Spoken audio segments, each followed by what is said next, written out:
Oi, hoje a gente vai conversar sobre um jeito de comer que se chama comer intuitivo. Eu já falei várias vezes aqui no canal sobre a mentalidade da dieta, como é difícil viver aprisionado em dietas, sem se conectar com o nosso corpo e entender o que é fome, entender o que é saciedade, da necessidade da gente se conectar de novo com o nosso corpo, com os sinais internos do nosso corpo. E no meu livro que eu acabei de lançar, vocês viram que eu falo muito sobre comer intuitivo. Então esse vai ser o tema do vídeo dessa semana com uma nutricionista muito especial que está aqui comigo, que é a Manuela Figueiredo. Manuela, muito obrigada. Obrigada. É um prazer ter você aqui. Prazer é meu. A Manuela é a primeira nutricionista brasileira certificada em Intuitive Eating pela Evelyn Tribole, que é a criadora esses dois livros. Eu li e usei no meu livro, né, porque é uma coisa muito interessante, eu digo que é uma nova descoberta da nossa relação com a alimentação, né? O comer intuitivo para mim, quando eu descobri, se abriu uma porta como profissional, assim, porque eu percebi que tinha um jeito diferente de conseguir ir trabalhando com as pessoas as dificuldades delas, mas identificando qual é a dificuldade de cada um, de uma maneira muito individualizada mesmo. Né? Então é muito importante a gente explicar que comer de forma intuitiva e parar de fazer dieta, seguir dietas restritivas e comer de forma intuitiva, às vezes as pessoas entendem como comer livremente, então eu posso comer livremente, engordar quanto for e tá tudo bem.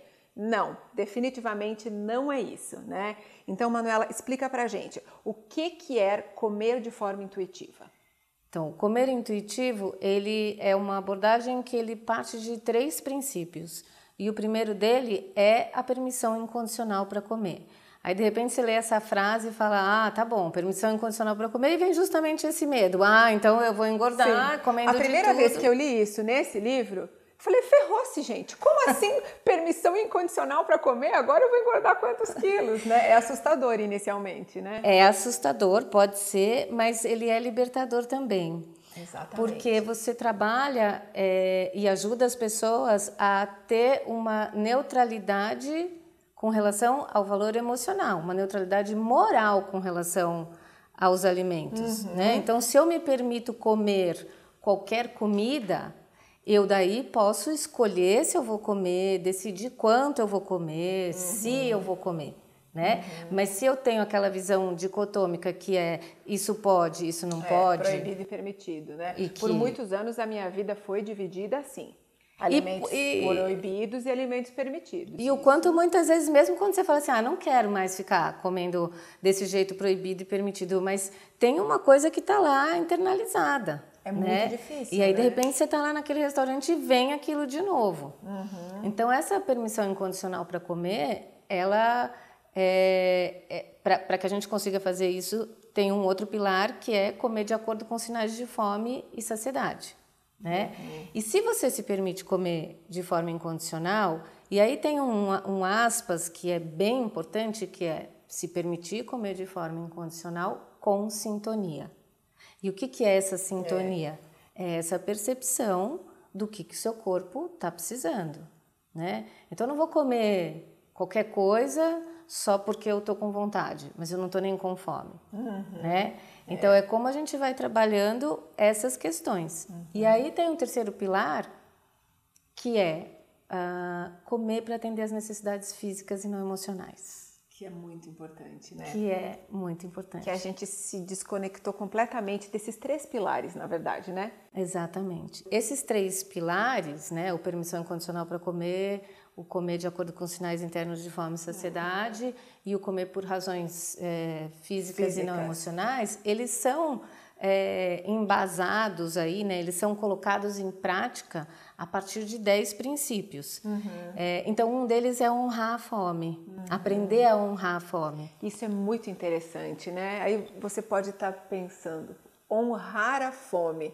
Primeira vez que eu li isso, eu pensei também, mas como assim? E aí eu me dei conta que eu nem sabia mais. O que era fome? Se era fome, se era sede, se era angústia. Você sabe, Manuela, que o meu processo foi entender que tristeza não é fome. Que Raiva alegria não é fome. não é fome. Raiva não é fome. Vontade de chorar não é fome.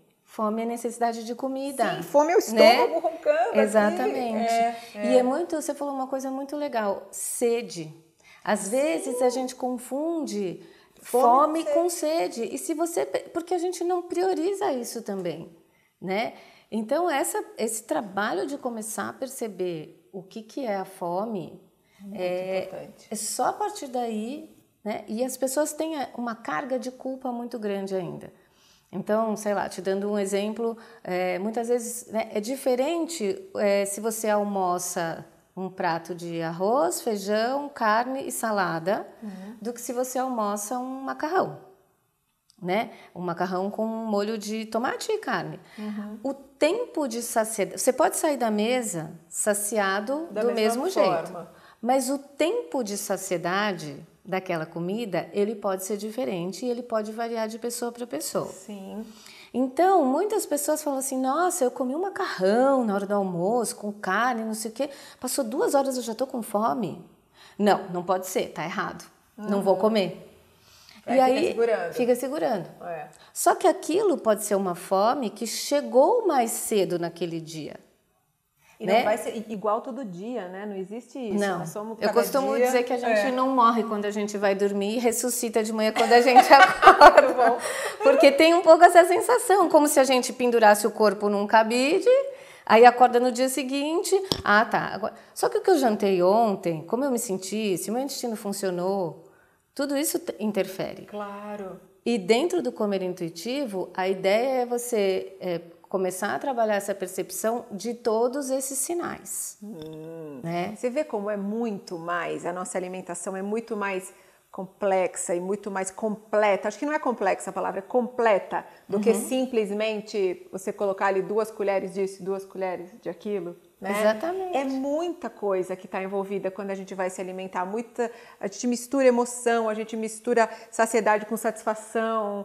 Então, se a gente simplesmente segue as dietas e fica nessa mentalidade de dieta, a gente nunca vai ouvir o nosso corpo. Porque o que acontece, né? O comer intuitivo, ele promove, uma coisa muito bonita que ele fala, é que nós somos os experts, os especialistas do nosso próprio corpo, né? Então, ninguém tem a capacidade de saber o que a gente está sentindo. A gente pode... Só você. E assim será, né? Então, só que a gente tem as influências externas, a gente tem o desejo estético, a gente tem a mídia, a gente tem as nossas relações culturais, sociais, etc., que influenciam nesses sinais internos. Então, como é que a gente trabalha, né, esse modelo de ter um equilíbrio entre aquilo que o seu corpo está te dizendo, né, e aquilo que você está recebendo do mundo externo.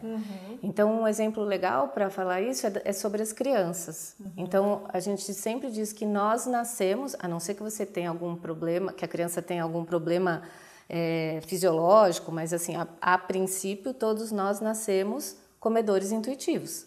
Sim. Então, a gente sabe a hora de comer e a gente sabe a hora de parar. Eu sempre falo que a gente desaprende a comer ao longo da vida quando a gente começa a fazer dieta ou os pais forçam a comer mais do que a criança quer, né? Porque quando encheu, encheu. Não há Cristo que faça uma criança comer mais do que quando a fome passou, né? E o que a maioria dos pais fazem? Soca a comida. Só mais uma colherzinha, só mais um pouquinho. Né? E, na verdade, tem um estudo que eu acho lindo, que demonstra muito essa questão do comer intuitivo, da percepção da saciedade. Foi um estudo feito com bebês, depois te passo a referência, que é legal, e eles deram para 2 grupos de bebês diferentes, um leite mais diluído numa mamadeira e um leite mais concentrado. E o que aconteceu? Os bebês que mamaram o leite mais diluído consumiram um volume maior até atingir a saciedade. Os bebês que tomaram leite mais concentrado tomaram um volume menor. Mas o final, né, o consumo final deles foi em termos de nutriente foi muito semelhante. Por quê? Eles atenderam à saciedade. Sim, né? A hora que encheu o estômago, foi o suficiente, parou. E a gente perde isso completamente quando a gente cresce, né? E o que é muito interessante quando a gente vai trabalhar o comer intuitivo e quem se interessa e achou, né, que isso eu acho um trabalho maravilhoso, porque eu acho que é uma possibilidade de fazer as pazes com a comida e com o comer para sempre. Manuela, a gente ainda tem muita coisa para falar, então eu vou encerrar esse vídeo aqui e amanhã eu vou postar a continuação do vídeo. A gente vai continuar falando sobre o que é o comer intuitivo, como romper a mentalidade da dieta e começar a ouvir os sinais do nosso corpo. Então, até amanhã. Um beijo!